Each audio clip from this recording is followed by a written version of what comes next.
Welcome to the Plaid Sheep Oracle.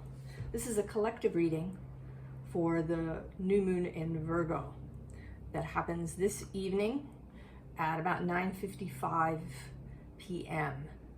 Eastern US time. If you haven't watched one of these before, I've got 7 decks. I've pulled one card from each deck for each sign. I have not looked at them.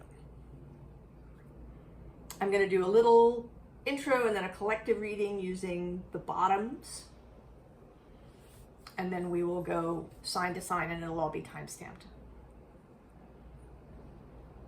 This moon, full disclosure, sits on a significant point in my own chart and I've been feeling it. The other thing that's happening, it's at about 11 degrees of Virgo. The other thing that's happening, and it happened yesterday, or it began yesterday, Pluto slipped back into Capricorn at about 8:30 last night. And he will be there until November 19th. Now he gets less than a half a degree in before he turns around in October to come back. This has created a tighter trine with Uranus, who's at 27 degrees of Taurus, and a very tight sextile with Neptune, who's sitting at 29 degrees of Pisces. So there's this little triangle of Uranus, Neptune, Pluto happening. And then there's this new moon in Virgo.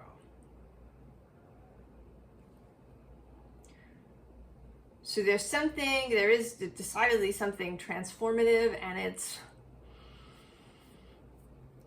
ethereal, it's otherworldly, it's deep. So we're gonna see. For all of us together, we have birds of a feather,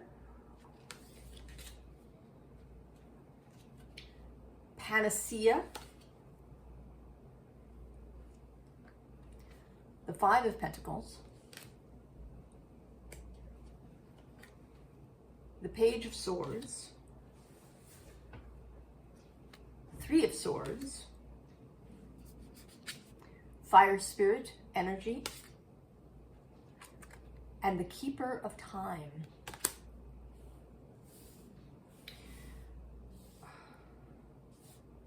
And what's interesting is that this story is incomplete without the cards immediately below each of these. So there is this sense of the surface not being all of it, that there's more to be seen. So I imagine that as we move from this new moon towards the full moon that is an eclipse,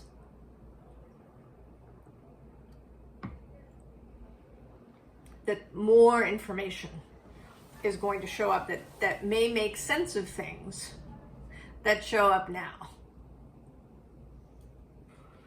Because below this birds of a feather, they're all sort of hanging out here, is perfect harmony. So they're not just hanging out there, they're singing. They're singing in harmony with each other.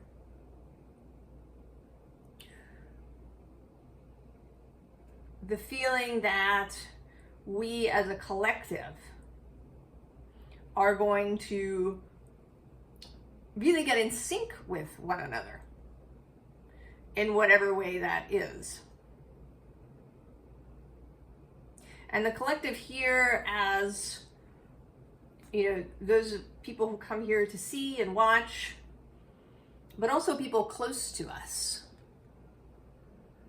People who are, kind of moving in our energy. Because actually below that, and I'm just seeing it, is tender embrace. So a sense of, right, of a greater coming together.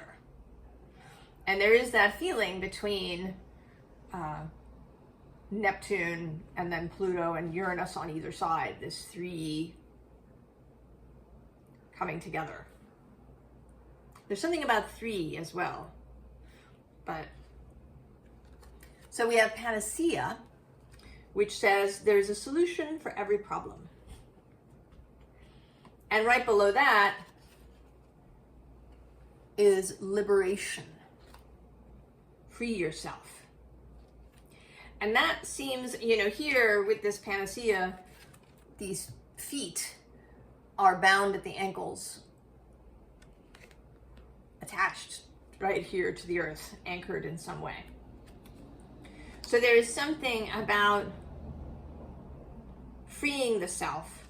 And with this bird skull here, as you know, what she seems to be breaking out of, it's thoughts. You know, what are the thoughts? That freeing ourselves in the mind is, you know, what will help us to find these solutions, this panacea.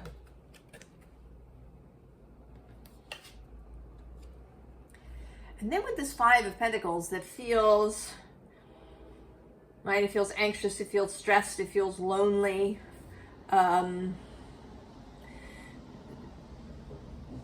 This kind of this craving for taking some action, for knowing something. Virgo can feel that way. Virgo can get spun out in that way of wanting to know. I actually sort of had this experience this morning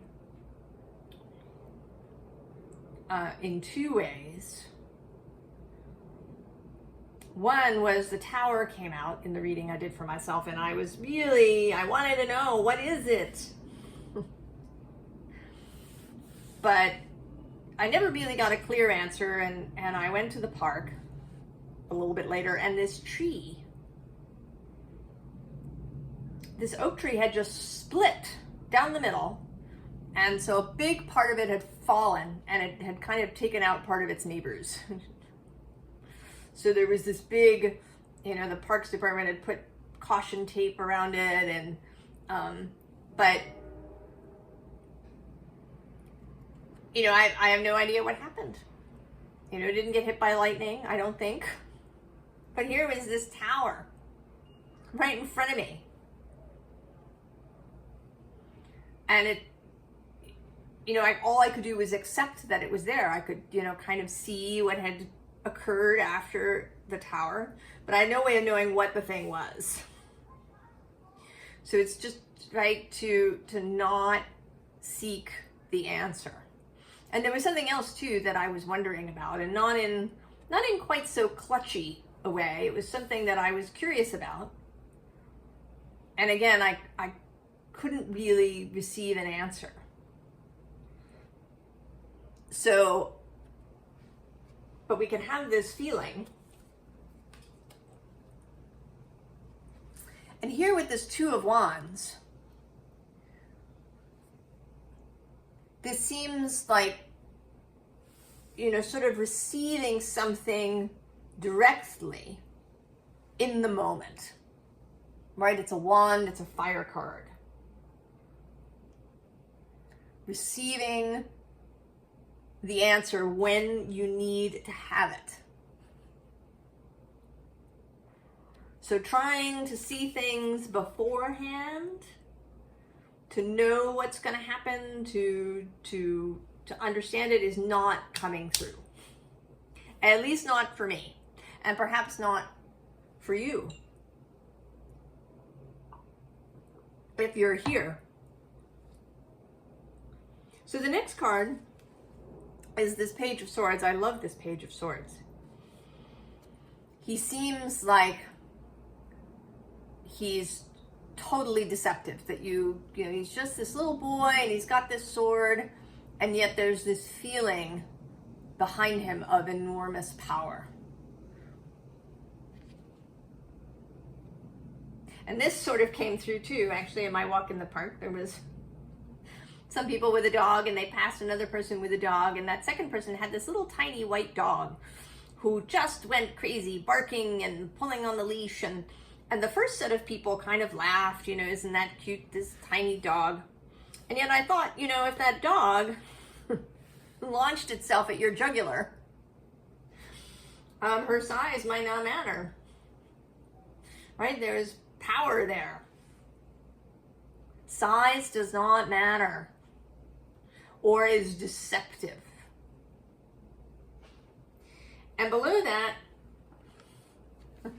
we have the Nine of Wands, this figure that's, seems trapped here. And it feels today a bit, of this, right? That this person is just outside the circle of firelight and somehow cannot, perhaps find a way through or bring themselves through into the cheerful firelight in the center. And then we have this Page of Swords, who, is going to sever all of that. He's just going to show up and sever all of these branches, cut right through them so that this person can come and enter the firelight. And interestingly, I'm just seeing now, below this Nine of Wands is the Tower.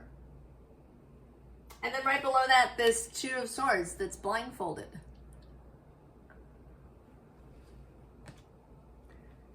Oh, it can be, I think, especially for Virgo, very tricksy to just do a thing without knowing the whys and wherefores. Even if it's just, like in a curious way. Well, you're right, I'm really prepared to do it. I would just like to know.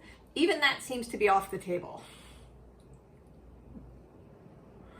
Like it's activating the wrong thing. Even just asking the question is somehow activating a resistant energy. And it may be that some of this has to do with the fact that the South Node is going to move into Virgo in January, early January. So there's a preparation happening.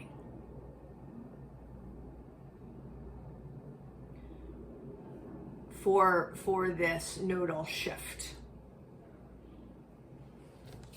Then we have the Three of Swords. And under that is the Ace of Wands.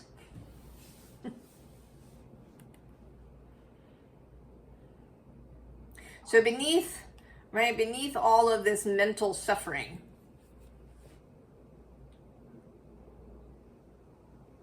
is the Ace of Wands. If we can release it.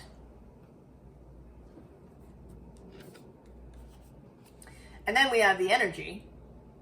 And it may be, this sometimes has a Two of Wands feeling to me. And the Two of Wands can perhaps be feeling like a real push to know. But what came under that was both focus. But what I find interesting about this focus card is that it's kind of foggy and blurry. And right below that actually is this Patience, foggy bog card. And then I'm going to go one more. The meandering pathway with flow. So that focus, not in a really, really tight sense, like on every little detail where we have to know each and every little thing and we have to know the next exact step to take, or we need to know, 6 moves in advance. This focus, this, if you're here with your 2 balls of fire and you're wondering what to do with them,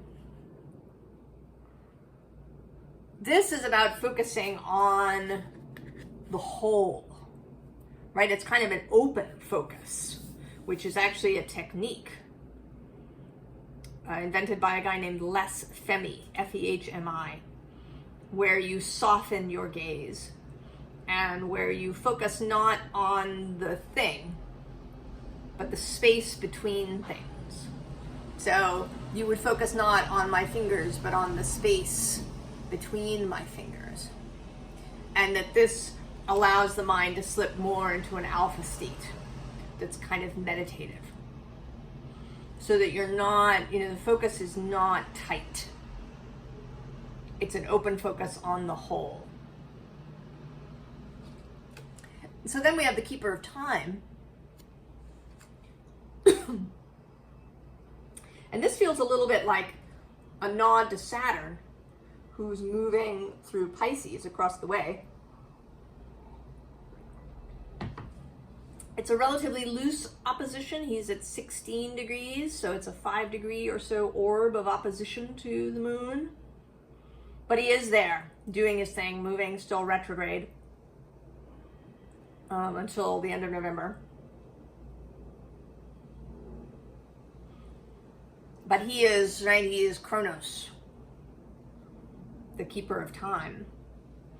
And here, covered in roses, sort of moving through that Piscean space.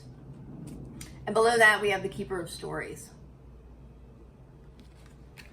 So telling the story and not getting really obsessed about the details. Telling the broader story. What are the themes? What are the outlines? What is the archetypal energy? I don't know if that's ever happened to you, if you've been having a daydream or a fantasy, that you get caught up in the details. Like, could that really happen? Or, if you were imagining that you were going to have a party and really, your mind getting caught up in, well, is it going to be catered, or, am I going to do this? Or it's like, I mean, maybe it's just me, but if you've been doing that, let that go. So that's kind of, right, the feel for us, that we are joining up, coming together in some way, meeting up with more like-minded people, like-energied people, perhaps is the better way to put it. And that freeing our mind from being too caught up in the details. Allowing the Page of Swords to break us free.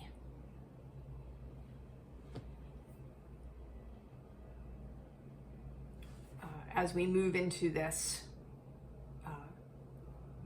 kind of next phase of things.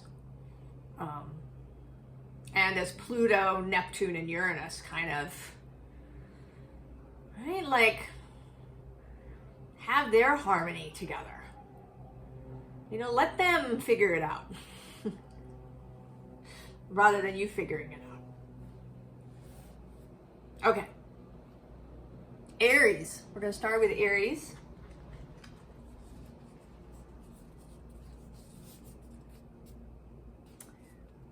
The land between.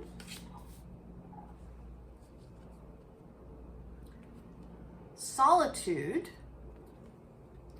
which says alone but not lonely.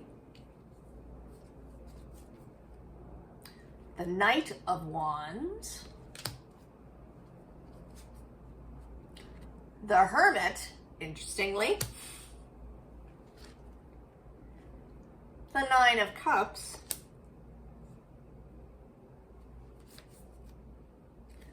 Courage. And then we're going to leave this card for the end.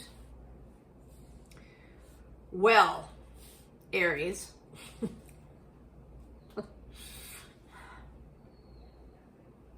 This is a tough place for Aries, this land between. Where we don't quite know where we are, we're in this middle space, we're figuring it out.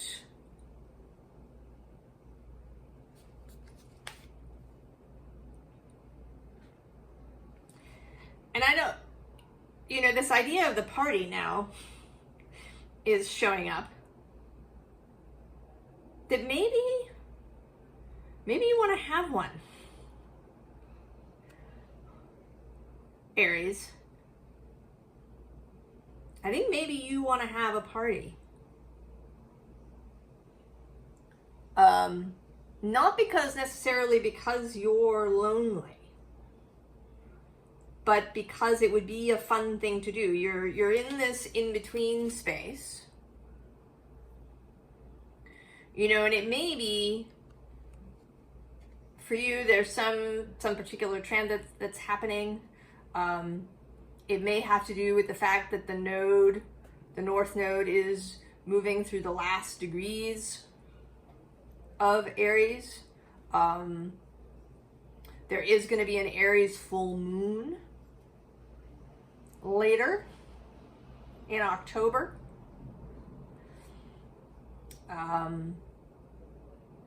It's not part of the eclipse cycle. The Libra new moon on October 2nd is. But then we're out and we have this Aries full moon. So that may be the, you know, kind of when you step out of this in-between. And in the meantime, then maybe you want to have a party. Right? I feel like this is you. You've kind of had this idea. You want to light up the space. You want to have some fun. You want to maybe take advantage, if you're up here in the north, of the end of summer to have a picnic party.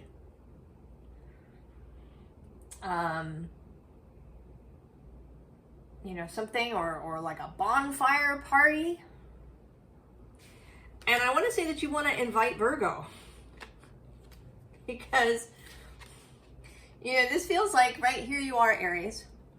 You're ready to have this party. You're the Knight of Wands. You're all ready to go. You're having a fun, good time. And Virgo kind of shows up a little bit, you know, a little bit hesitant.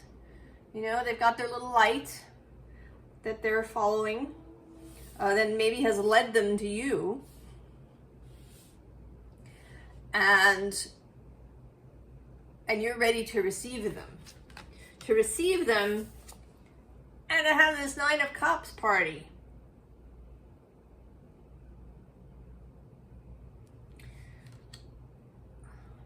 And I don't know, I mean, this may not be Virgo actually. This may be some friend of yours that has been hermiting, that has been, you know, avoiding social things, or, you know, has maybe been hyper-focused on some aspect of their work or something.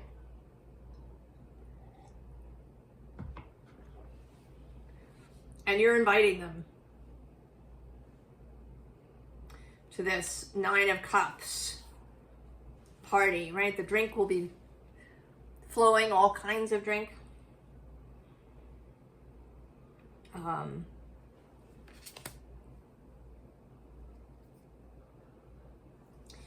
And there's this aspen spirit, and aspens grow in groves, and often many of the trees in the grove are all the same being that has just sprouted many times, like a mushroom fruiting, like a mycelium fruiting above the ground. So again, there's this feeling, right? This birds of a feather feeling. And so it seems, Aries, that your energy is here to, right, to interestingly be part of this getting together. To inviting people to this party. Now the final card. Oh, interesting. Transformation. Aries.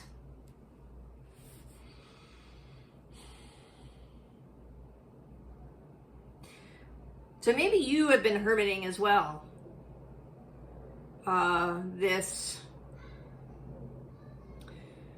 you know, this passage of the North Node through your sign might have been very intense.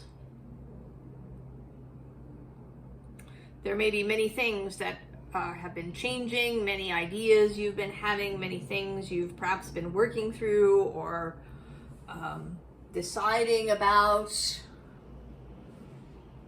And now you're right, you're coming out. It's like this is your coming out party that you're inviting everybody to come to.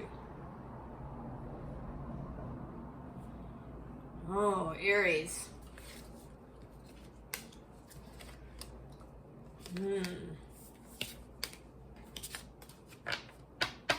We'll see what happens between now and the full moon for you. Taurus.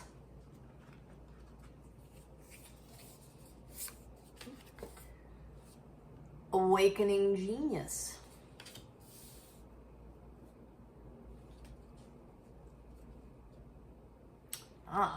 Hex, which says, be still and allow the enemy to reveal themselves. Oh, the Hermit again. Taurus. The Six of Pentacles.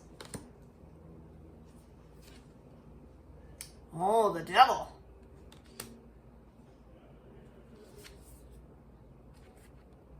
Stag Spirit Leadership. We'll leave this card for the end. Oh, Taurus. Well, you are the space where Uranus is moving. And so you are especially perhaps involved in this, right, in this transmutation thing that Uranus, Neptune, and Pluto are offering as an energy.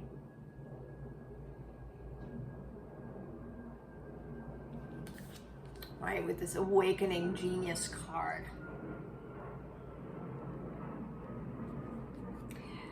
And you know this Hex card that says, be still and allow the enemy to reveal themselves. You know, it's so dark, right? It's really hard to see if you don't have full light, and even if you do, to see what's going on in this card. I mean, there seems to be some sort of plant that's flowering, but, right, it's kind of weird and we don't know what's going on here. And then there's you with this, right, this whole third eye crown thing. And I think that what you want to say is that there is no enemy. That it's merely that we cannot see.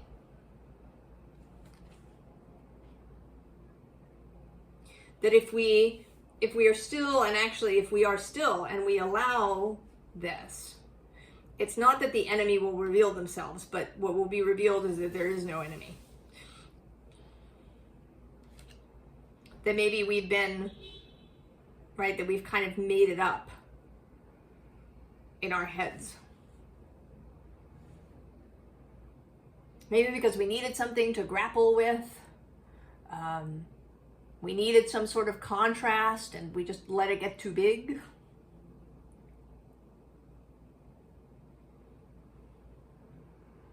But now we can see that there is no enemy. And I think that comes through here too with the Hermit showing up again. There are 3 tarot decks here. I wonder if the third Hermit will appear somewhere along the way.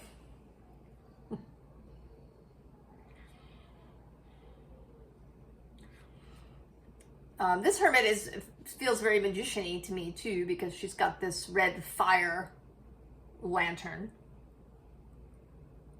So this seems revelatory as well. And if we want to say, I'm almost tempted, I'll just do it, to say that this is Pluto, Neptune, and Uranus, right? Uranus, the great awakener. And then Neptune, this energy that can live beneath the surface, sub rosa. We don't talk a lot about Neptune transits, at least not in the, astrological readings that I tend to come across. There's lots about Pluto, there's lots about Uranus. I mean, some people talked about Neptune sitting right, in that final degree of Pisces and how that was a thing. But I think he does deliberately stay really under the radar. That the changes he creates in our lives aren't necessarily, big and sudden and immediately visible, but that they're far-reaching and deep. And then Pluto shining that light. Pluto as revealer of what is subterranean and secret. I mean, right? She's kind of in a tunnel here. In the underworld. Persephone even, right? Queen of the underworld. And then the Six of Pentacles. Looks like these two people sort of having a revelation about what they have. Maybe they were, maybe they weren't comparing what they had. Maybe they didn't, it's as if they come together and realize that they each hold a thing, and that those two things together make a greater whole. That we can take, right, her little orb and his orb, and the two things can be put together to create something that is more than a sum of its parts. So there again, this feeling of togetherness.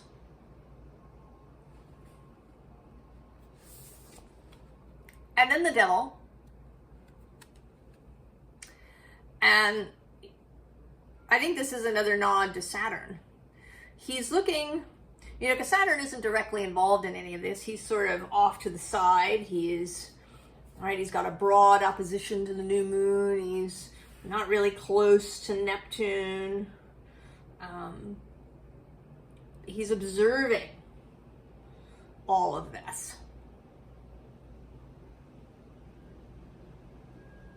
And then I think we may get something else when he turns direct and starts to move forward, because he's going to meet up with Neptune later. And then make a sextile aspect to Pluto. And a sextile to Uranus, right? He's going to join this party next year. So there's something, Taurus, that about being sovereign in the physical world, and that you may be learning new things, observing something that you had not seen before. Because this stag looks less like leadership and more like revelation. Right? This whole thing lighting up.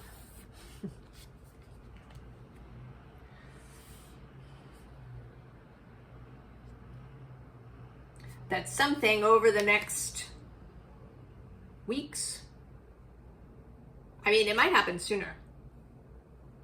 I don't know if it'll be sudden. It could be. But that something is going to become really clear to you. Oh, see? And then we have the Keeper of Wonder with that, and she's got stuff going on her third eye as well. She's also very Venusian. I think that Venus is about wonder. It'll be a while, actually, before Venus returns to the Taurus space, because next year she's going to have a retrograde through Aries and Pisces.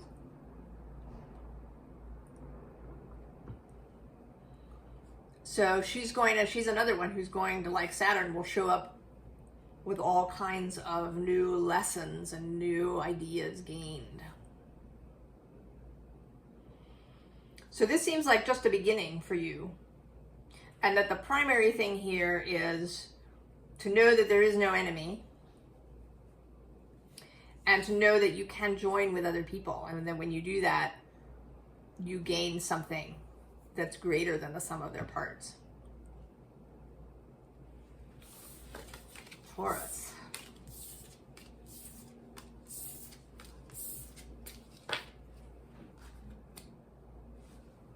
Gemini.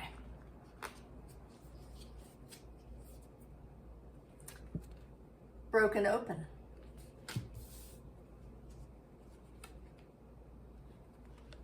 Sacrifice.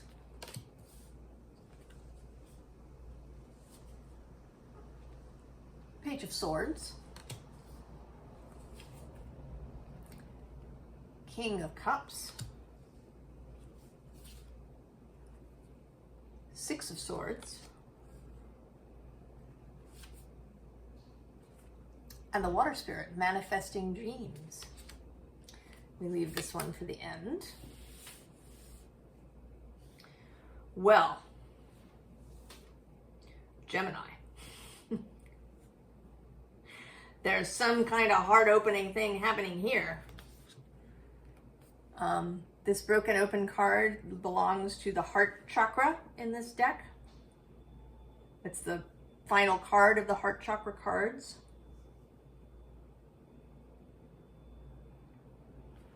And then there's this sacrifice, right? This person who, right, is sort of, it feels like she's arching her chest open.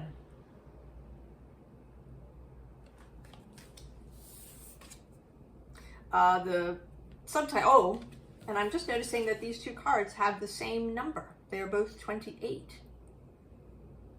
Sacrifice says, what can you let go of?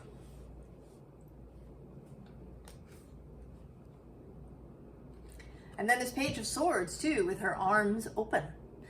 Sometimes the Page of Swords is depicted as a little anxious. That description sometimes in the Waite Smith deck has the page looking over their shoulder. The meaning can be, you're sort of checking out what's behind you. Is there something nasty lurking there? But that is not true here. You are facing it. You are open. And then with the King of Cups, this mastery of your emotions, of the emotional realm that maybe you have never experienced before, Gemini. And it could be, you've been having this retrograde of Mercury from Virgo into Leo, most of the time spent in Leo, but he'll be back in Virgo in a few days. He leaves his shadowy space on September 12th.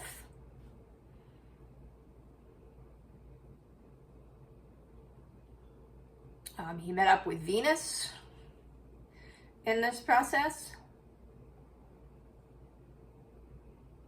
And Virgo is your sister sign, Gemini, where Mercury is also the guide.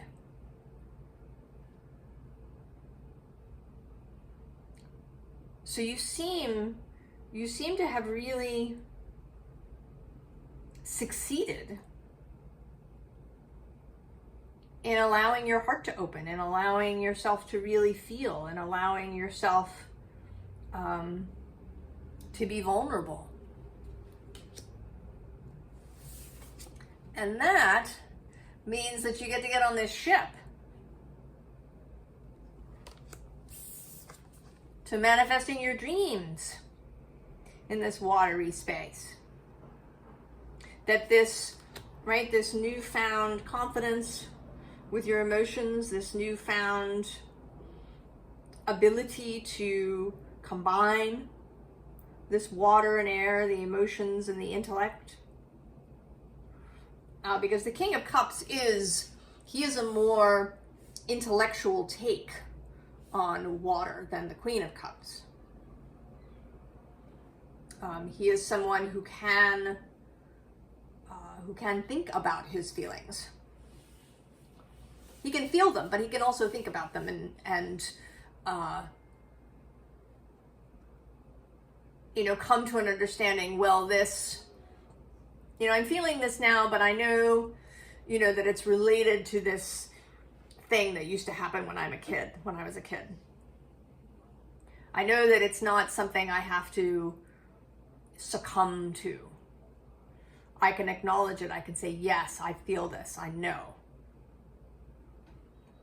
But it is not relevant in this moment. I am safe. I can move from here. I don't have to allow myself to get triggered and hijacked.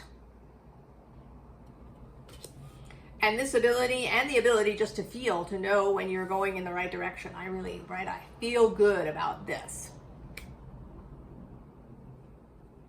Right, is the way to manifesting dreams. Discernment. Yes.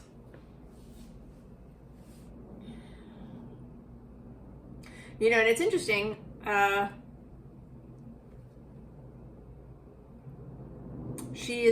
owl is the bird of Athena. And Pallas Athene, I think, has just moved into Sagittarius. She was opposing Uranus from Scorpio. I'm not sure. Maybe she is in Scorpio, and that's why you're finding this feeling thing. To really, like a real understanding now. You really grasped it and can hold it.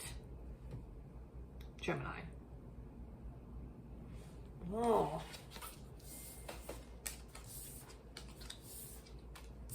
Exciting times for you, Gemini. Cancer.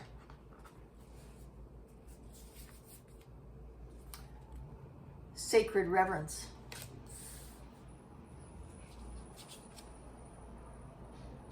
Flashover. It's all in your head. Oh, the Ace of Swords.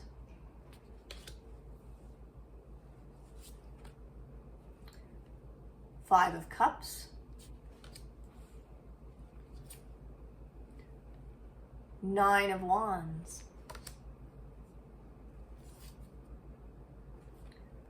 Frog Spirit, renewal. I'll leave this one for the end. Oh. Cancer.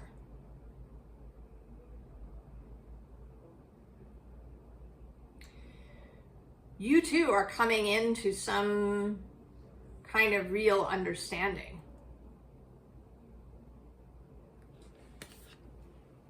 There's this key, right? The key in the heart. Maybe the opening of a heart.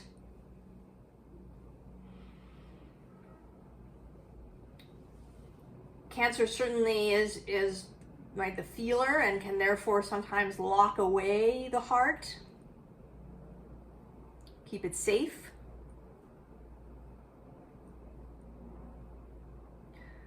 But now there's the key has been discovered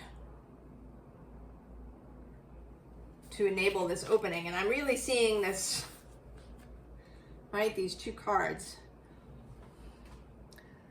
This real understanding, right? So there's this flashover, this revelation that's really like so clearly understood that it creates this Ace of Swords, right? You go from this flashover into this Ace of Swords. right? Where it's not behind you, you're not confused, it's right, it's here. Your third eye crown is kind of fully activated.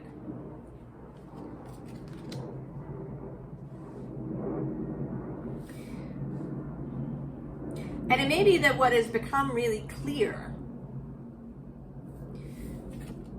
is that this Five of Cups and this Nine of Wands condition is all in your head.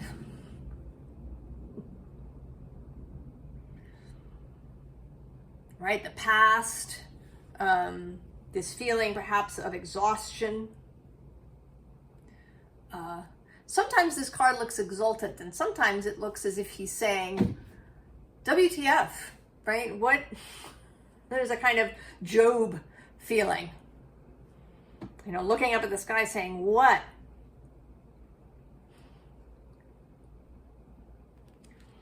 So an understanding that you have power over this, that you have the ability for renewal,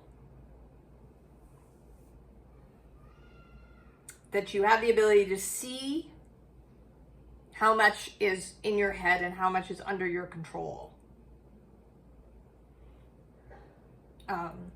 This Virgo new moon is sextile Cancer. And that's a real working partnership. So the energy of the new moon, of renewal,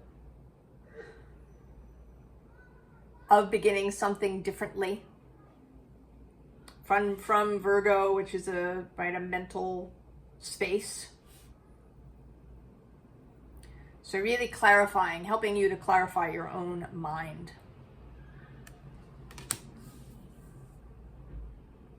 To understand that you can renew, that you can transform the Frog Prince.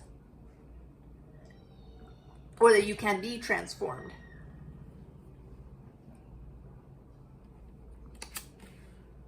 Oh, forgiveness.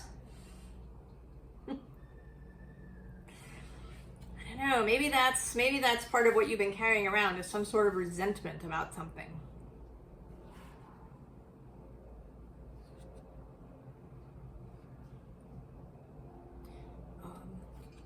Because we have these cards have a lot of key motif things happening. But here, right, there's the keyhole and the bees, heart space.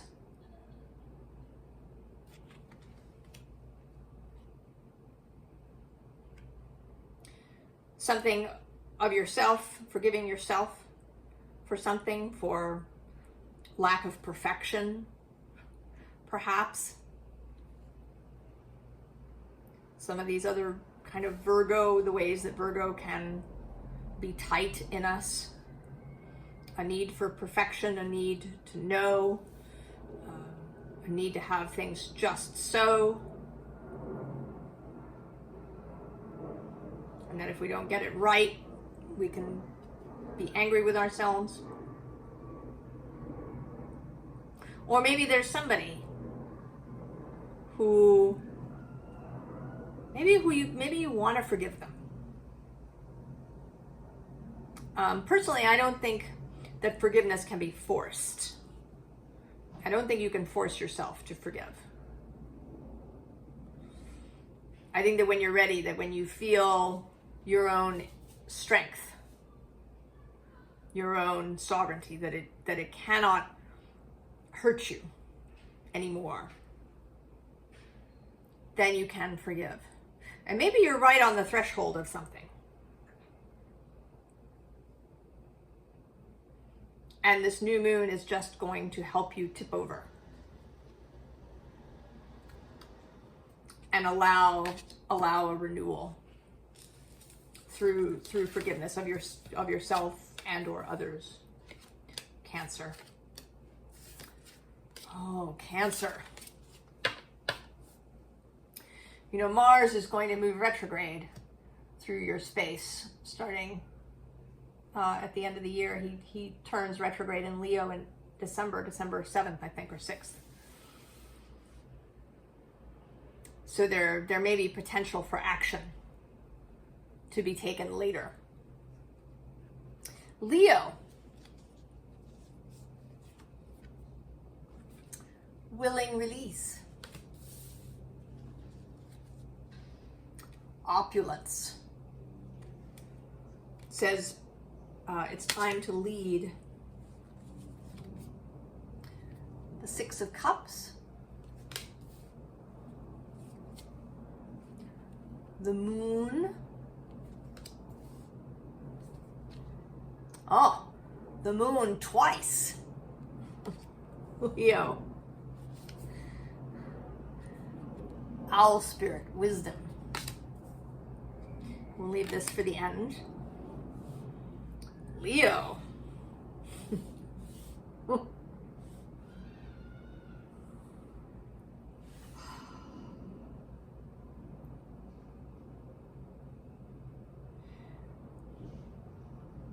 I want to say that it's time to lead your own life.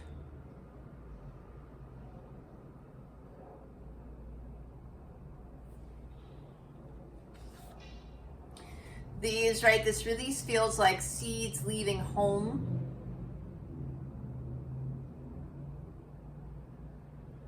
Seeds leaving the nest. And then, right, time to lead. And opulence.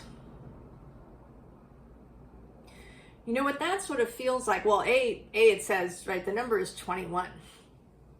Which, regardless of your age now, 21 is kind of at least in most Western culture, 21 is kind of, right, it's a significant age to come to. Here in the United States, it means you can drink.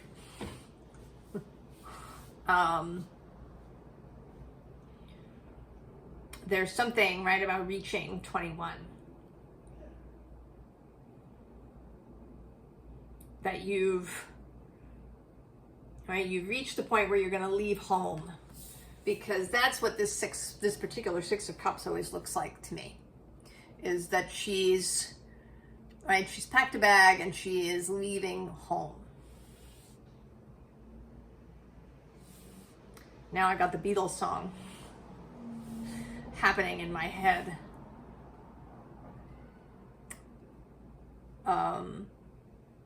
And in that song, she leaves because she needs to be able to spread her wings,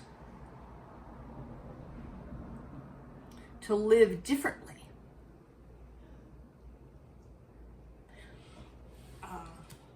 This might be very literal. It may be perhaps that you are, that you're literally leaving home, that you've been living at home, that you're going off to college. Or that you're graduating college and you're, now gonna get your own place.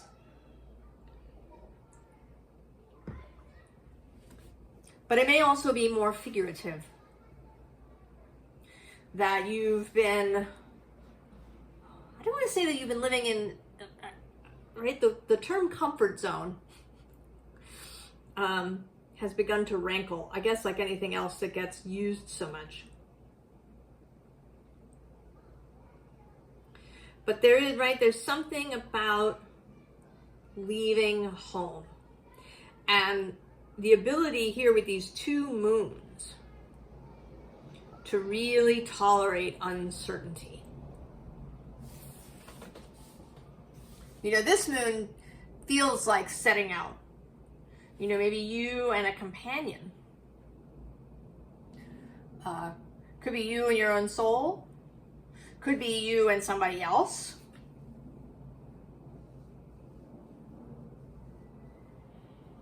That you're setting out in some way. And then there's this moon who beckons into the mystery.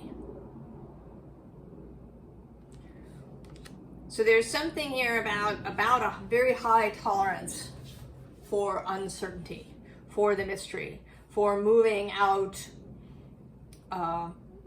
you know, maybe without a plan, Leo.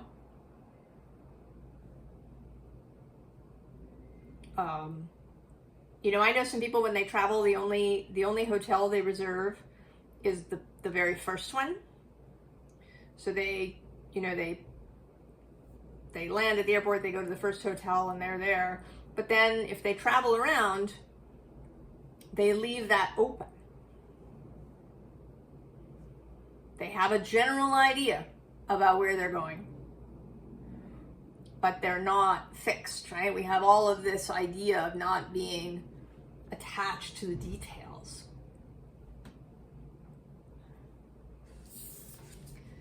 And then we have this owl spirit wisdom with this, right? This owl with wings spread.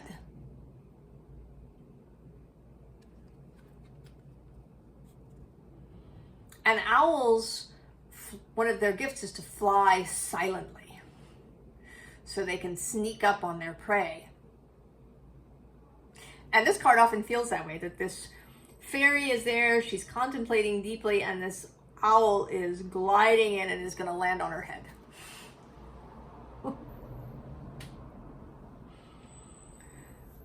So two ways the owl is coming through, both as you with your wings spread, and also as some revelation, some piece of wisdom, some piece of information that is gonna just show up, that you're not gonna get any warning whatsoever. It will be silent until it lands on your head.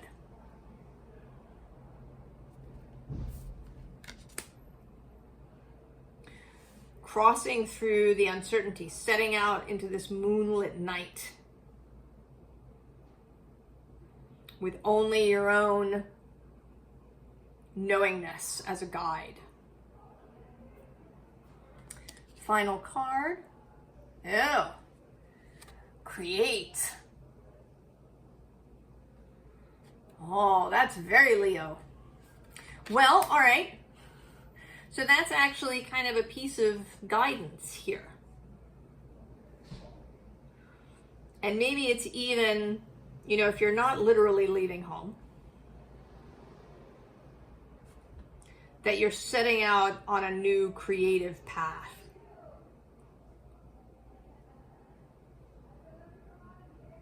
That you're moving perhaps into a whole new profession. And I want to say, or I mean, it could be that you're moving into whatever profession you have in a new way. But it does feel a little bit bigger than that. It does feel like a risk. That you are really setting out into the unknown. I mean, it could be, you know, I don't know, I often use architecture as an example. Maybe you're an architect who has done lots of kind of big buildings, office buildings and this kind of thing. And you've decided to set out and do private homes instead. You feel a real calling to that. But you don't know, right? You've never done it. You know, maybe you did a private home as a project in college and that was the last time.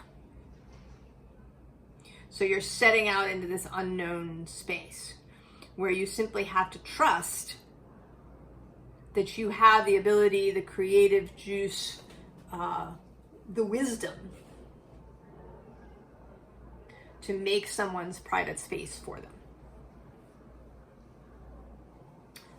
Oh, Leo, that's exciting. I mean, you're going to have a little bit of this Mars retrograde happening. The bulk of it is in Cancer, but some of it happens in your sign. He'll be moving retrograde starting on December 6th or 7th. Just as like, I think he gets to about 6 degrees of Leo before he turns. And then moving through Cancer. So maybe it is something about public and private.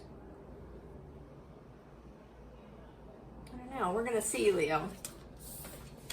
Report back if you know what this is about.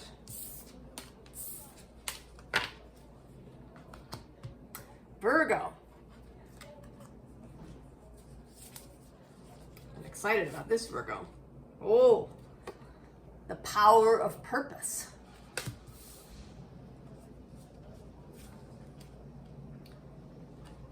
Effervescence. Cultivate love. The Hanged Man. Oh, Virgo. Of course. The Ace of Cups.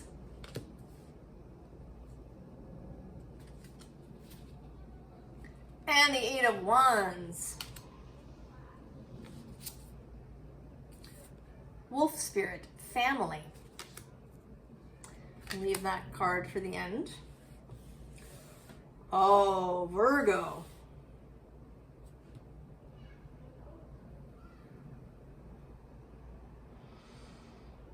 You are coming out very strong, and I think perhaps in a way that you never have before. Interestingly, this power of purpose is 18. That combines to a 9, which is the Hermit card. You certainly are a very purpose-driven sign. You enjoy having a purpose. It is where a lot of your power comes from. And I think the deal is that your purpose is about to change. That this effervescence, which is 5 here,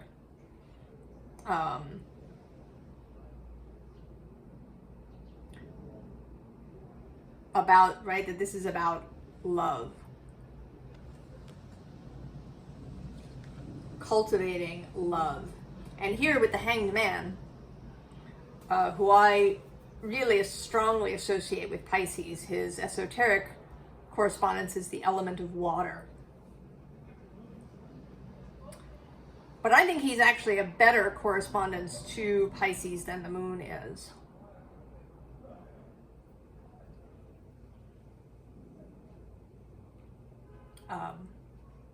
But anyway, choose your correspondence however it works for you. But that, right, this Piscean energy and more of this preparation for the nodal shift. This is the last Virgo new moon before the nodal shift in January, when the South Node shifts into Virgo. I often talk about how the signs are distorted by whatever our particular zeitgeist is. And how Capricorn, for example, is, seen as this high achieving, kind of go, get it done sign. And I think that although Capricorn is concerned with achievement, I think it's in that what Capricorn sees as achievement may not really be what our society sees as achievement. And I think the same is coming to be true of you, Virgo. I think that you're going to really start feeling that Vestal flame energy, that the receptivity of earth. Right here with this Ace of Cups, I see her drinking this and feeling really quenched. That maybe, Virgo, your earth got very, very dry. Got very, very dry through your life. That maybe you got caught up in the details, caught up in a particular kind of achievement, a particular mode of service, of perfectionism.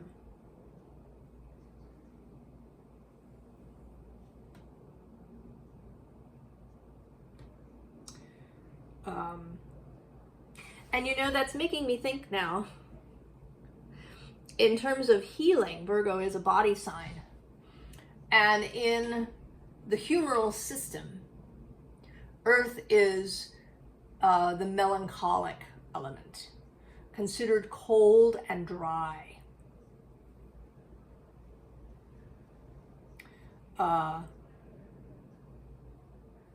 And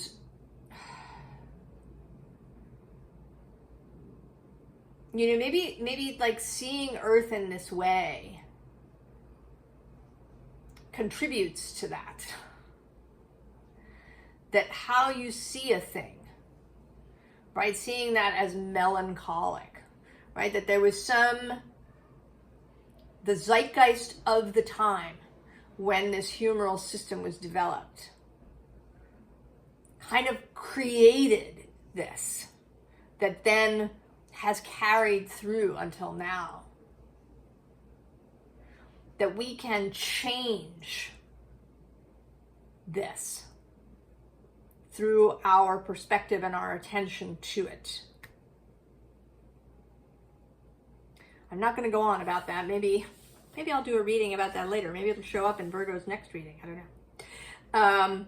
But moving on to the Eight of Wands, which has just been showing up everywhere since that full moon we had 2 weeks ago.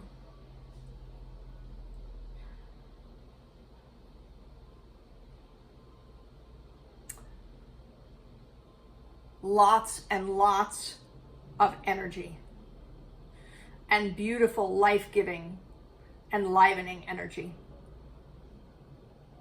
just streaming in. And now you'll be able to hold it. You know, dry earth has difficulty holding water. Yeah, if you have houseplants and they get really, really dry, and then you water them, all the water just runs out the bottom of the pot, and you have to kind of water and water and water until the earth can start to absorb more. And, you know, all of it can be moistened. But now you are moistening, Virgo. You are, right? You are slaking your thirst. And so you can receive this.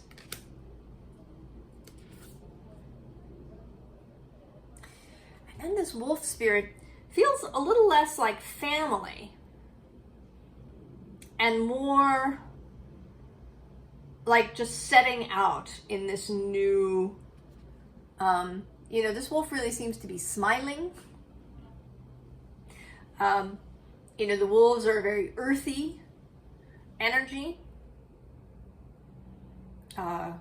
I think they could be associated with Virgo. Often foxes are associated with Virgo, but I think wolves could be too.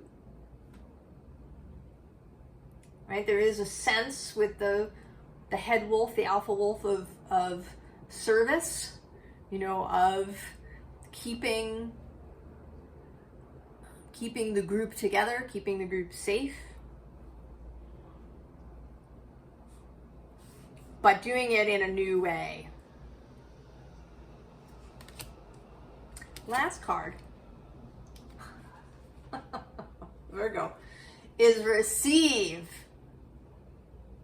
Now, speaks for itself. Oh, Virgo.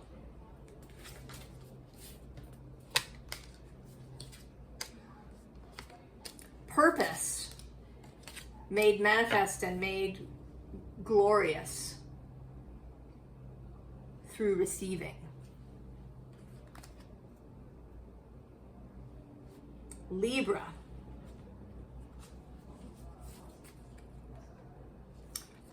It is what it is.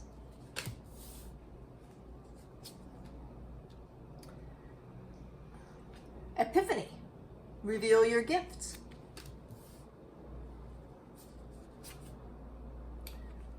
Six of Wands. The Devil coming out again. He was out in another reading.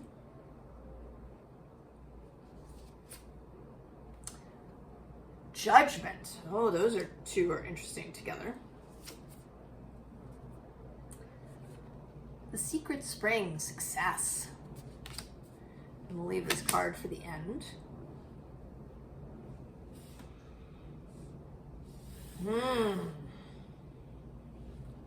Well, you know, you too. That's not surprising with a new moon that we're having all these energies of moving out. Leo had this message of leaving home. And this comes through less, right? It's almost never it is what it is. It's almost always that there's this door that's ready to be gone through. Right? And with this revealing of your gifts,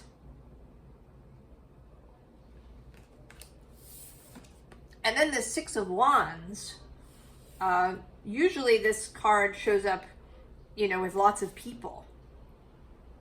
There's a victorious moment, and it's a parade, a victory parade.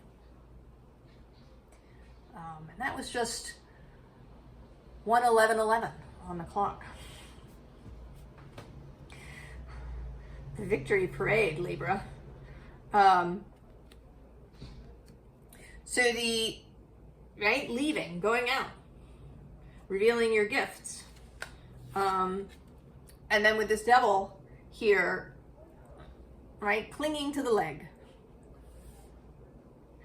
That there may be some sense of this clinging to the leg, of not wanting to go out and be seen. It could be that this is part of this last bit of Pluto in Capricorn.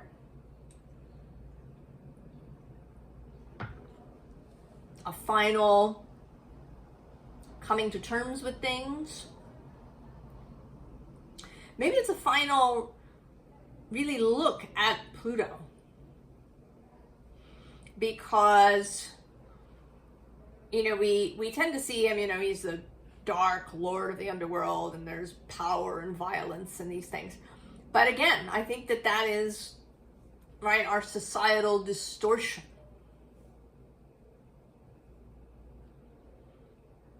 That Pluto, you know, is not, that he reveals these things in us, but that is not actually his nature. Right? That his nature is protective and gentle.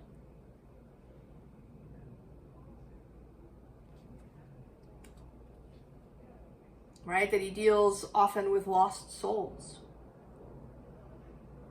Or I shouldn't say lost souls, right? Kind of lost human spirits.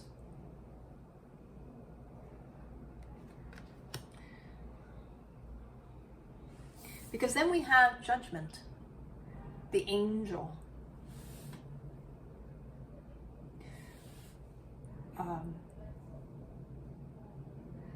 A passionate, passionate angelic energy that I think you have within you, Libra. Right, Libra too is a sign that gets distorted, right? Is the nice one. Right, Libras are nice, right? They want to keep harmony, so they're nice.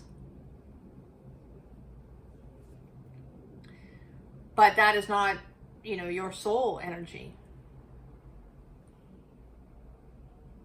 Right? You are air, you are intellect, you are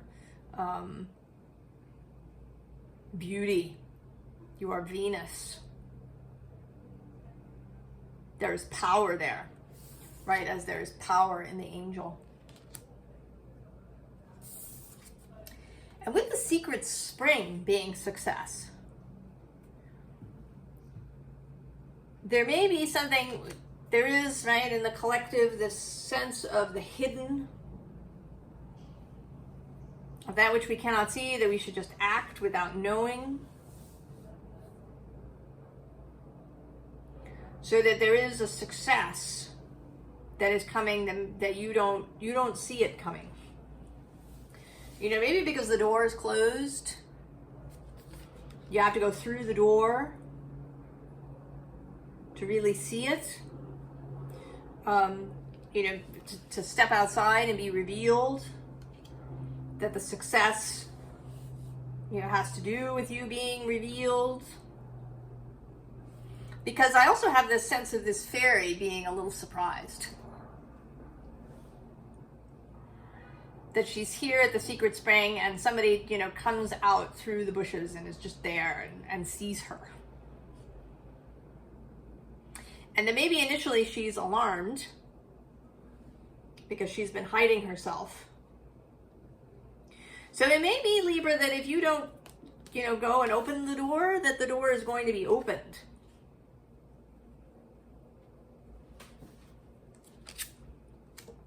Final card. Oh yeah, see, solitude.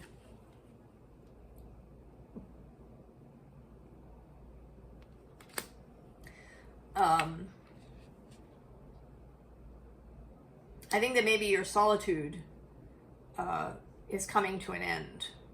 And that, I think, is more of a, you know, perhaps an internal solitude. That you've been keeping something secret, something internal that wants to be seen. And now it's coming out. And maybe, you know, maybe it's becoming so visible.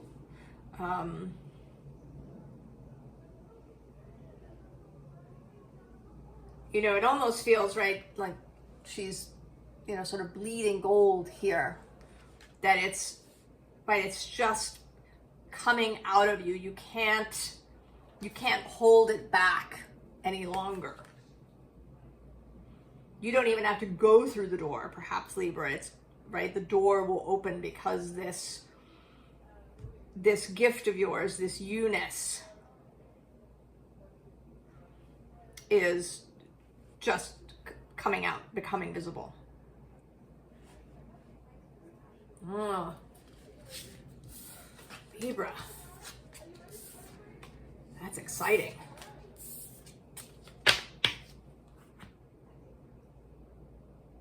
Scorpio. Always interesting. Oh. Close encounters.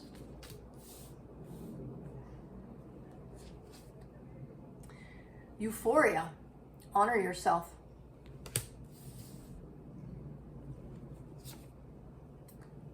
Nine of Cups. Five of Wands. The Lovers.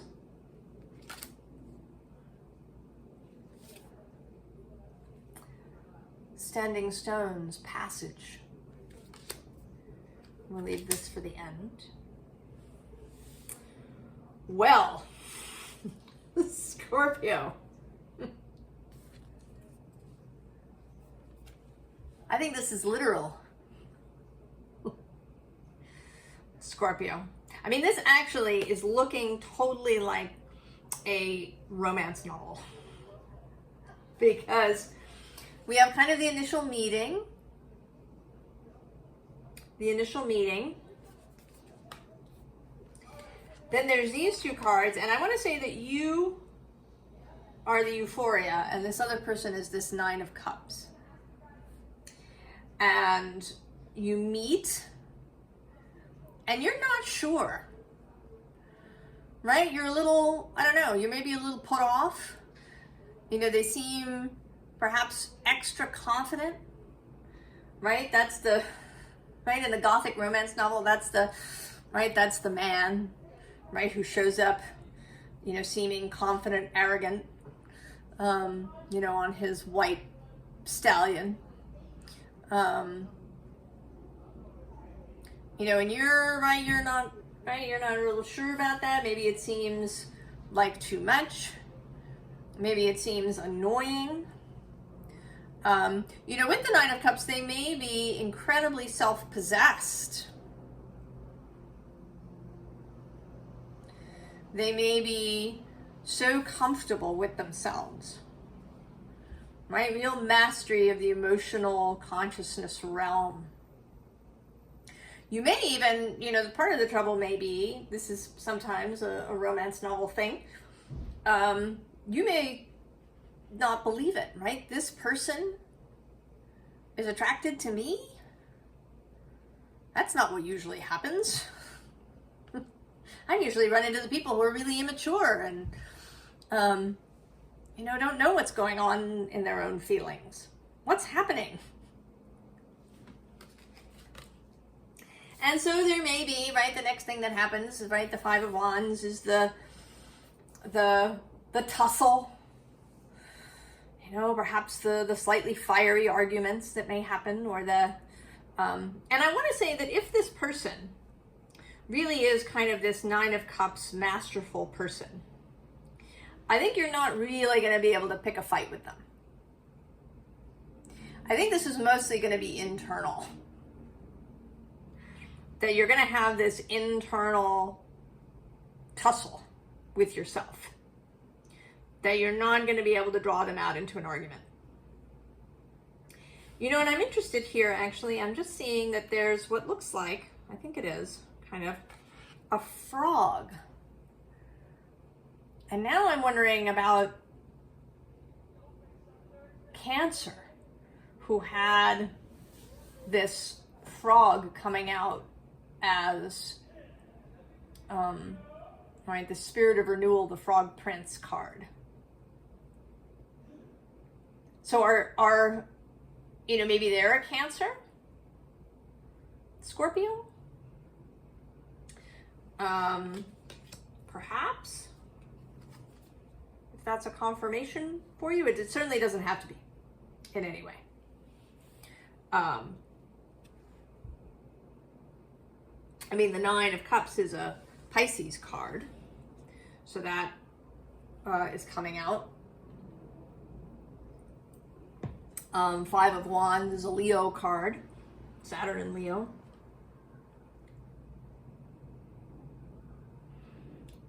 So I think this tussle is going to be internal.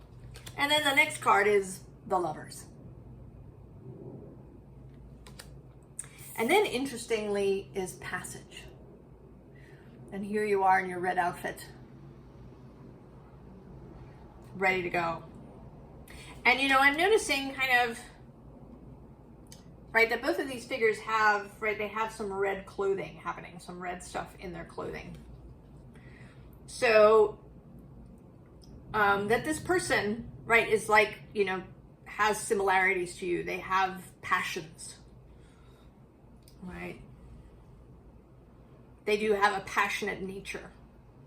So if you do, right, if you attempt to engage them, I think that they're not going to engage with you in an angry way. They're not going to have an argument with you in an angry sense, you know, where you both end up screaming at each other with doors slamming and this kind of thing. You know, they may engage in a discussion with you. They may, you know, engage in a tussle kind of in that way with you, but it'll be exuberant. You know, it'll be about drawing out your passion to match theirs. Not in an, you know, there's no anger or rage or violence in it. Right? It's freeing the emotion. Scorpio, that's very exciting. I will say that if this is not a person, it could be, you know, a job, perhaps, or even a place that you're being called to move to. You know, maybe you go on a trip and you encounter some place and you just want to move there, and you think, really? You know, I need to move to Paris, or I need to move to New Orleans, or I need to move to, you know, this tiny town in the middle of Montana. You know, there's something that doesn't seem like me. You know, this job doesn't seem like me. It's totally you, Scorpio. Even if you have this initial tussle. And then with passages, you know, this is just the beginning. Right? It is its own process, but it's just, right, like a marriage is just the beginning. A whole life together. Your final card. Oh, freedom, Scorpio. Right? This person, this place, this thing will free you. Right? Will free you from any last constraints. I mean, I don't think that you're, you know, if this thing is arriving in your life, you are already in a pretty good place. There may just be some final things that are keeping you stuck, because, you know, we can do lots of work for ourselves. We can heal disturbances and wounds, but often those things that were created in relationship don't really fully heal until we heal them in relationship. Right? So this is that, right? This person, or possibly, you know, it could be a relationship with a job, or even a relationship with the place where you live. You know, maybe you grew up in a small town and you moved to the big city, and now you're like, there's this call to move back to a small town, and you're thinking, what? But there's something about that is, right, that is a, you know, calling to you in this moment. Scorpio. Close encounters.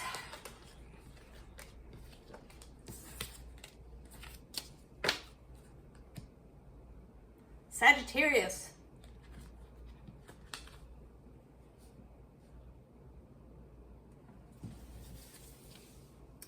Oh, the rose's kiss. That's lovely. Oh, duel. The key is within your grasp. Very nice. The High Priestess. Seven of Swords. Temperance, there you are. Oh, the Wild Rose Fairy with love. We'll leave this for the end.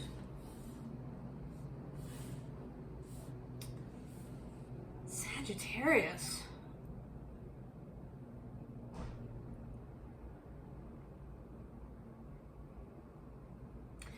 So I want to say that this is blooming. Did that come up for you at some point, that you were blooming?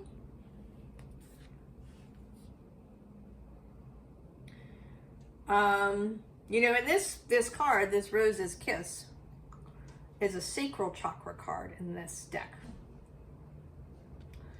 So I'm going to say that this could be a sexual blooming.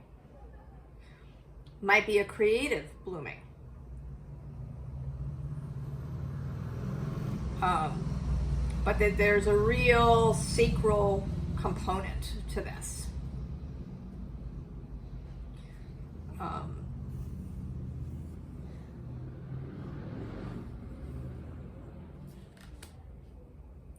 You know, and with this doable, right, this arm is breaking through this window to grasp this key. That there is some box, constraint, mental system, maybe even place, that you are leaving. That you are leaving. That you've seen things clearly. You've seen things clearly. She actually looks a little surprised. There's almost a slightly deer in the headlights thing. I feel like she's been reading this book and she's come to some revelatory paragraph and she's just dropped the book. She's so amazed by what she's discovered that she's just dropped the book and she's sitting there. You know, this light has burst in upon her.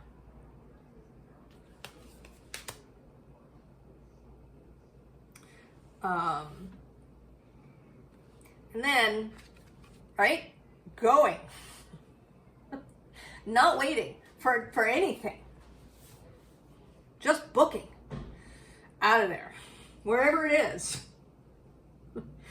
You know, whether this is some mental prison, which it may indeed be with, right, this is the Seven of Swords. And I think this is, it could be understanding a behavior of your own suddenly. It might be understanding somebody else's behavior. But I think that it is more personal than that. You know, I kind of don't want to make it about the other person. This is you realizing something. And then just immediately getting out of there.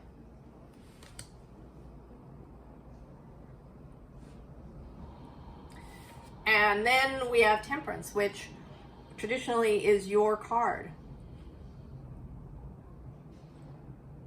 So this does seem, you know, I want to say that you've been, that something about where you've been or the way you've been thinking or behaving, right, that you have been in a constraint of some sort that has not allowed you your full expression, your genuine sort of personality and expression.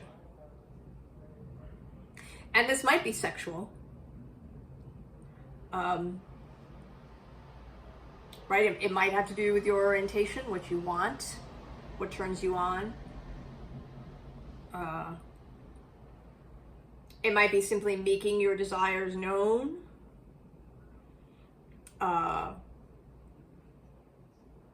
You know, coming to understand that you have, you know, X desire. But there is this blossoming. I mean, and it may be in a creative sense, you know, maybe you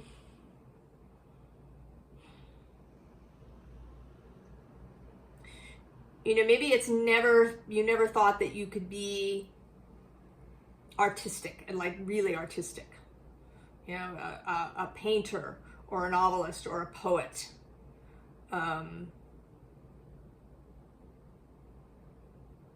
or a musician, that you've seen yourself in a very particular way. You know, I almost want to say that you've seen yourself as an athlete.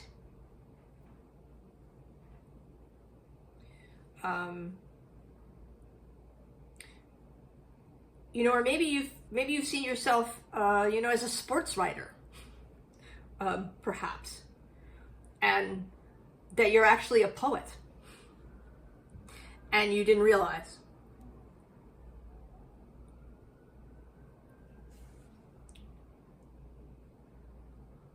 That you couldn't see it.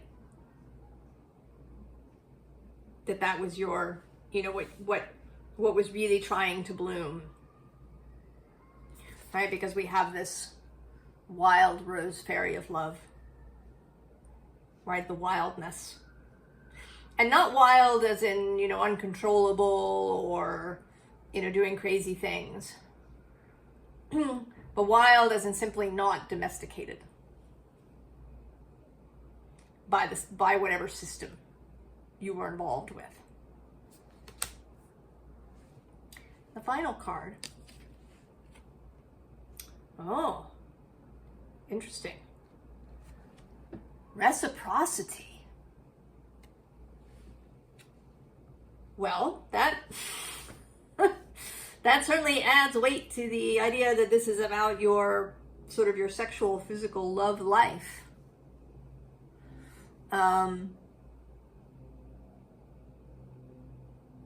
You know, maybe it's about your physical life altogether.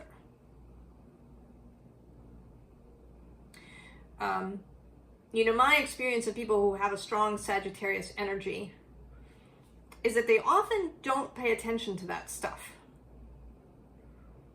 You know, they'll throw on whatever's handy. You know, when they buy clothes, it's solely for practical reasons. They don't concern themselves very much with the aesthetic nature of their surroundings.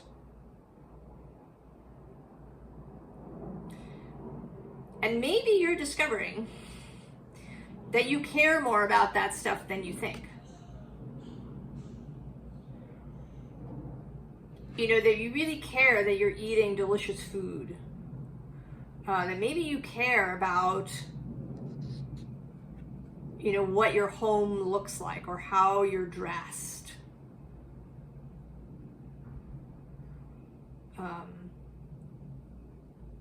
Maybe there's something about that too that is here.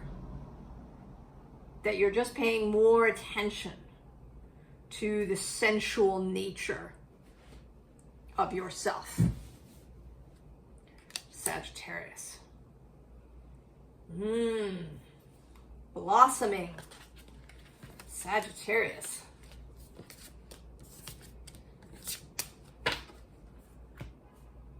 Maybe meeting up with Scorpio. I don't know. Capricorn.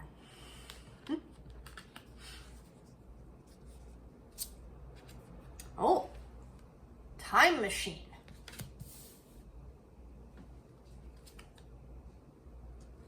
Oblivion, open your arms.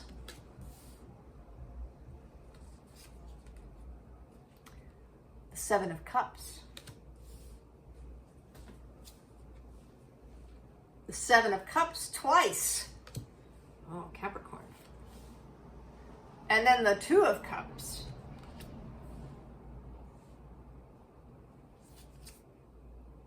Storm Spirit, Chaos. Leave that one. Oh, Capricorn.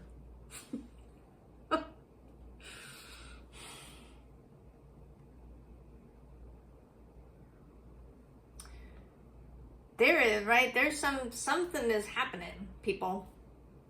Throughout these readings, there's this sense of blossoming, of awakening on a very physical level. And it doesn't have to be said that those big planets, if you didn't watch the introduction, I talked about Uranus in Taurus, Neptune in Pisces, and Pluto in Capricorn, where he is now. This is all very embodied stuff. Even Pisces, you know, is, right, as being watery and emotion-based, has a lot to do with the body and with sensuality. Venus is an exalted guest in Pisces.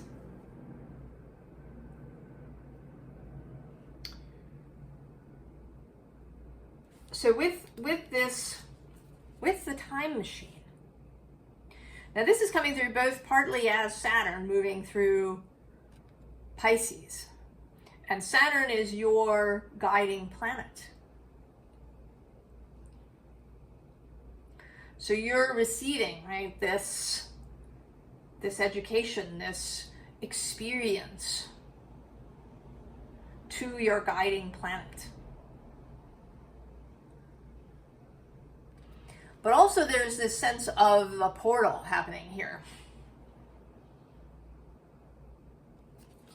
And then we have these three cards. We have this Oblivion card where, you know, these wings of flowers have been taped on. Right? As if this person doesn't really believe that she has her own beauty, her own wings. She has to tape them on. You know, and it says open your arms, but, you know, her arms are crossed. She's in this protective stance.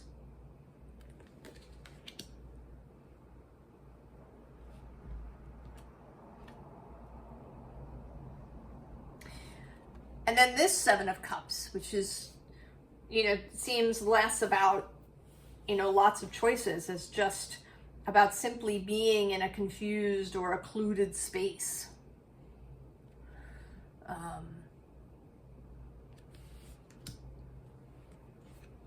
And then the second Seven of Cups. And here there are these choices, but she doesn't seem all that attracted to any of them. She's not really reaching for any of them. So we have these three kind of sad cards, you know, kind of all very inward focused, down looking, not enlivened.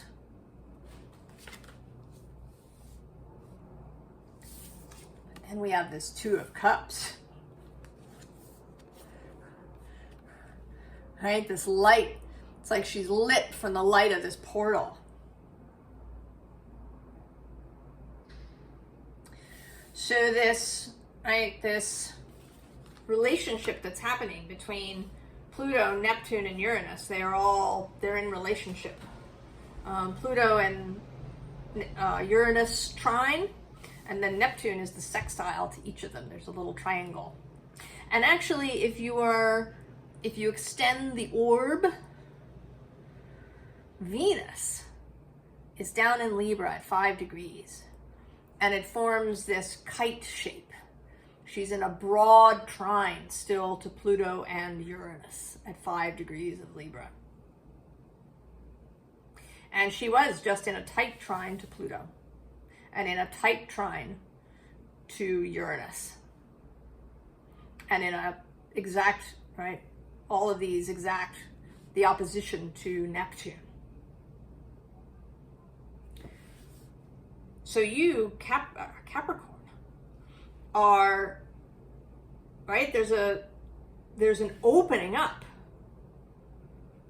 of love and sensuality, right? That you're just, you know, you were in this space of, right, closed arms and downcast, and you don't know what to choose. Everything looks flat, to that.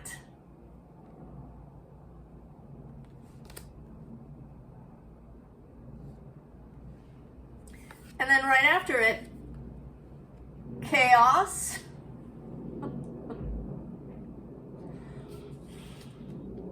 There is a lot of this sensual, sexual, erotic energy coming through this reading. And I do associate that with Virgo, actually, especially with those three planets in those very embodied spaces, and Venus playing a strong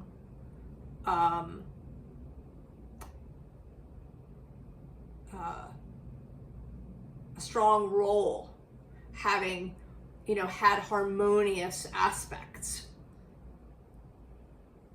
to these planets.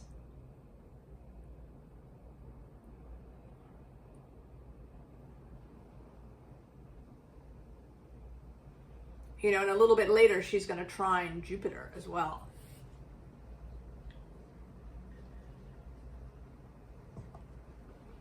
For expansion. Oh, Capricorn, letting it go. Last card. Oh, relief. Capricorn.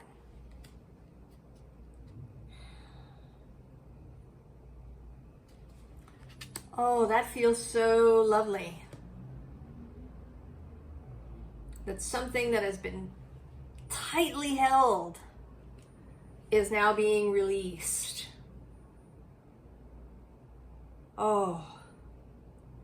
And perhaps in these months, right, it's not quite 3 months from Pluto's in Capricorn from yesterday, September 1st, to November 19th. He turns direct on an October date. I'm not exactly sure. I want to say October 11th. That may be wrong. But that this space is really going to help you open up in this way, Capricorn. Oh.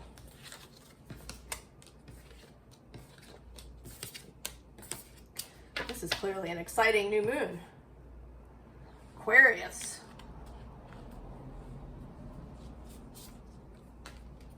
Oh, and it continues, body and soul. If you haven't been to the other readings, we've been having a lot of stuff about the body and sensuality. That's a root chakra card there. Serendipity, merge with the flow.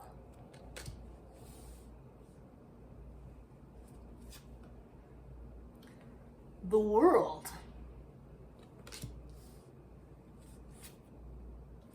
Death. And the Tower, Aquarius. Playfulness, thank goodness. And we'll save that for the end. Well, Aquarius, you know, we just had that full moon of yours. Was intense. Had all kinds of energies going on. I think it's not done, Aquarius, essentially is the message here. That this, right, that full moon energy that had all that stuff going on in it, I think that it has a far, far reaching and long reaching reverberations.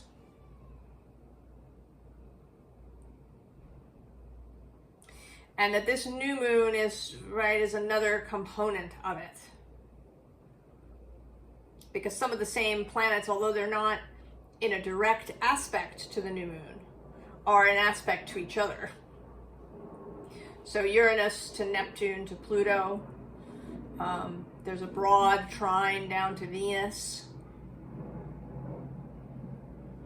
who did already make aspects to all of those planets. We're getting ready for Mars to move retrograde starting on December 6th or 7th. And he starts at about 6 degrees of Leo. And then goes back into Cancer, so he's moving across the way from you.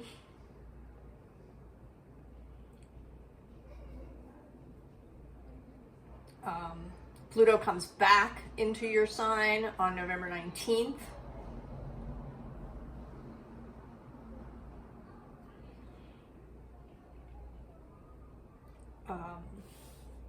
So there's stuff.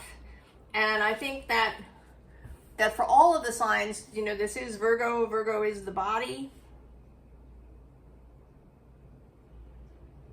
That there's a combining here. You know, with Uranus having been in Taurus, which is another body sign. You may be experiencing things, Aquarius. Because in this serendipity card, right, there's a person here. And they appear to be naked.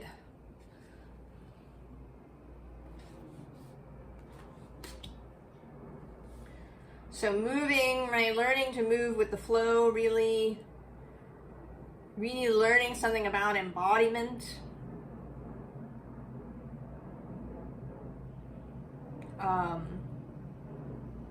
You know, maybe with this World card, really learning about your body with others. You know, this is something that the digital age takes away. When we get into Zoom meetings and these sorts of things, we aren't with each other's animal bodies.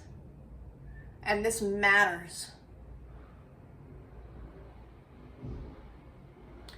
And as Pluto traverses Aquarius over the next 20 years, I think this is something that's going to come up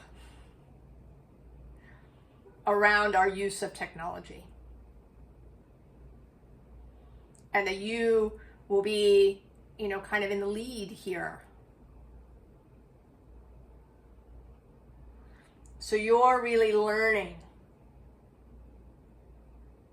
about how your body joins with others. You know what it means to all be, you know, at a concert or something together? You know, is it different when people don't use their phones to video and do all these things at a concert? Does it feel different? I actually was discussing with someone about memorial services, and she didn't see a point in them.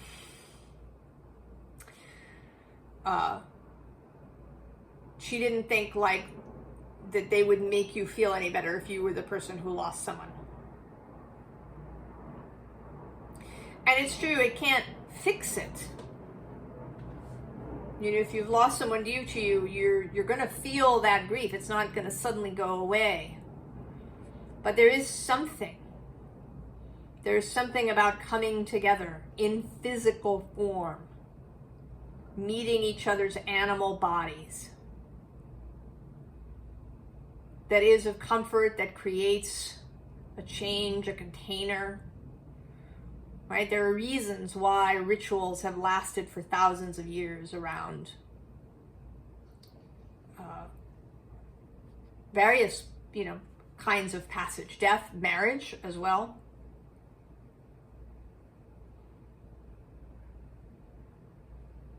That there is, right, the heart entrainment, the bodily entrainment between us. And then we have death, yeah, Pluto. His re-entry and his current little sojourn back in Capricorn, meeting up with Uranus and Neptune strongly.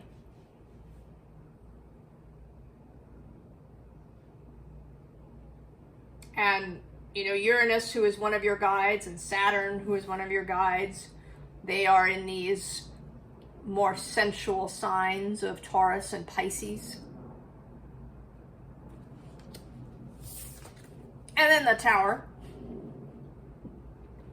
Mars, you know, and I think this Tower,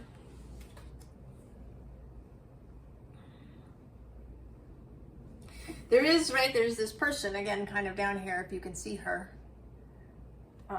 Maybe she's this person, right? She could be that same person. So that all of this may feel really deeply uncomfortable. Aquarius. That all of this earthy, watery, sensual energy may feel deeply uncomfortable. But that it is very important. And that the way to approach it is through playfulness. You know, all of these cards, these here 4 in the middle are a little, right? There's dark, there's gloominess, there's, you know, kind of hard to see what's happening in them. But the body and soul and the playfulness are bright and cheerful and colorful and light. This is really the energy. And the idea to hold for yourself. To get playful around it, Aquarius. Don't be too serious. I think Pluto enjoys playfulness.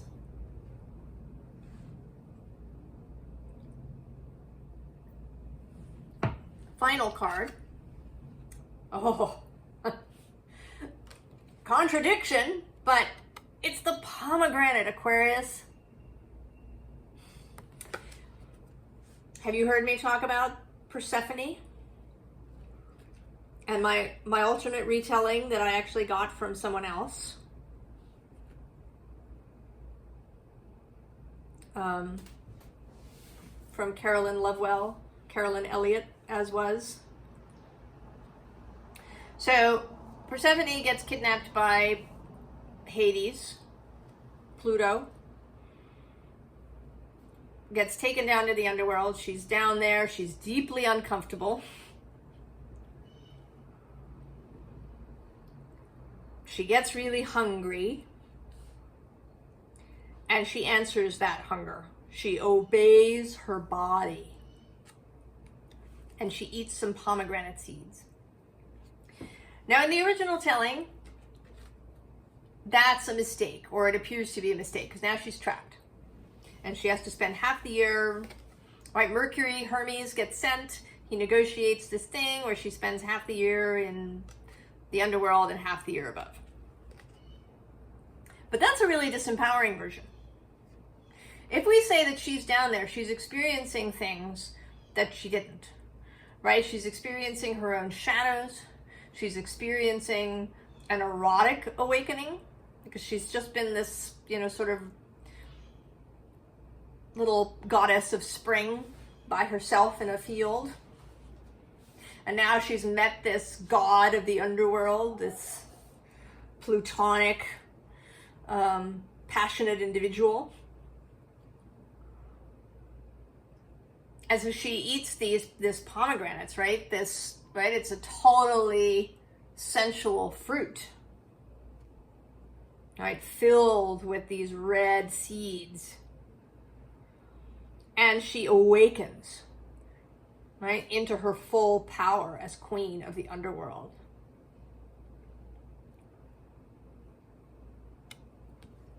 Aquarius. So, you go. You allow. Right? Don't get all up in your head about it. I know it's tempting. I believe me, I absolutely do. Let the body lead for a while, at least. Aquarius. Merge with the flow, playfully. Pisces. Oh. Roots of abundance.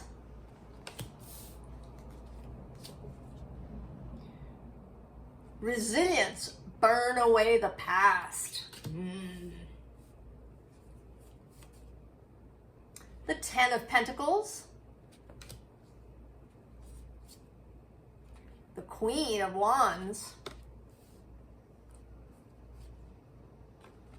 And the Six of Wands. And the Bee Spirit, prosperity. Save that one for last at the end. Well, Pisces.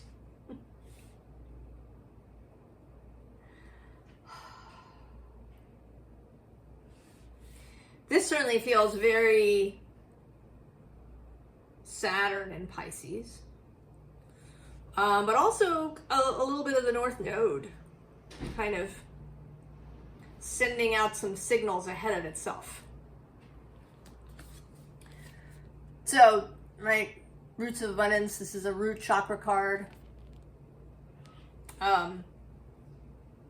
Saturn moving through Pisces, all of the earthiness, all of the power that we have to create what we have. Our connection to Earth.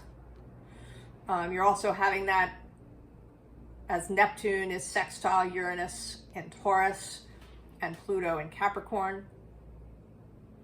Right? You're part of that triangle, and Venus kind of across the way in Libra in a broad trine in a broad opposition rather to Neptune.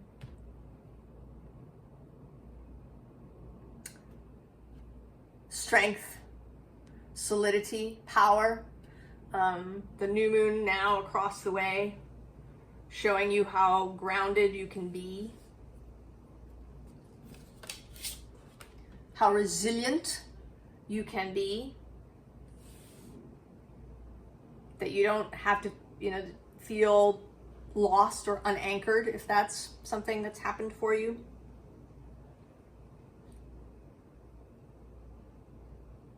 And then you don't have to get caught up in the past. You don't have to hang on to things.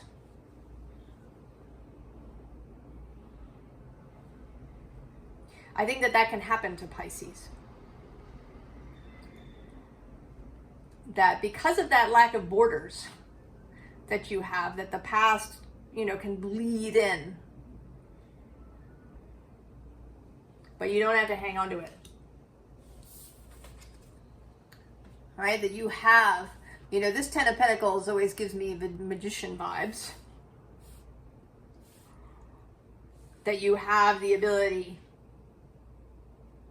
to bring what you need into being. All of it.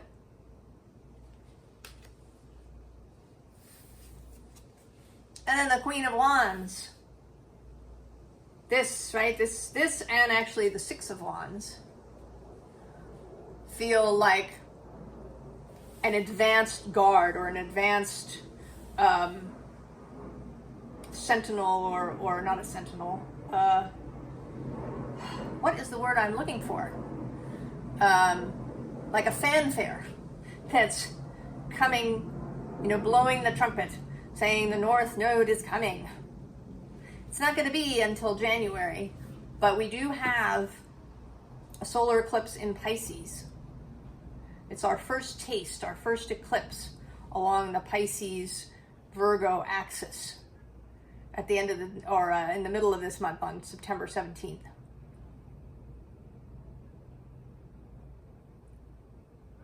And then there'll be a corresponding eclipse at the new moon in Libra on October 2nd. So this nodal movement, this fire, so the node has been, right, it's kind of moving, trailing that Aries fire. Also, a little extra ahead next year, Neptune and Saturn actually, but Neptune first moves into Aries for a little bit. So there is a sense of preparation here, Pisces. That this Virgo moon and perhaps the rest of the moons even through this year are here to provide some preparation for this nodal shift that's happening. And also for Neptune's shift into Aries, which I think is going to be a big change, though it may take a little while to appear. And then we have this bee spirit prosperity.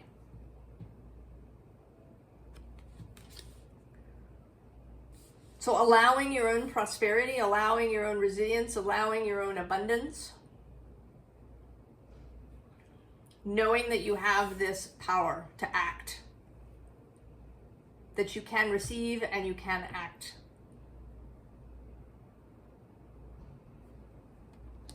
What's the last card? Oh, of course. Grounding. Pisces. So this Virgo moon is going to ground you in advance of this eclipse corridor, this eclipse space that we are entering. Because we're kind of already there. Right? The moon's on either side, the space on either side, about 2 weeks on either side, is already, right? Already we're feeling it. So you are being given, you are being gifted, you are being encouraged to use the grounding that you have through Virgo across the way.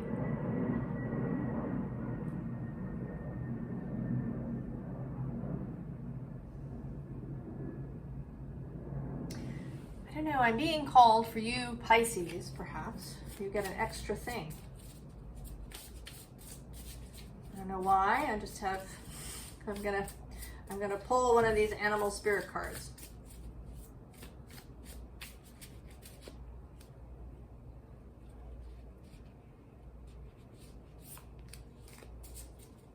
Who's on the bottom? Oh, the wolf spirit, which showed up in Virgo's reading in a different card. Turn knowledge into wisdom.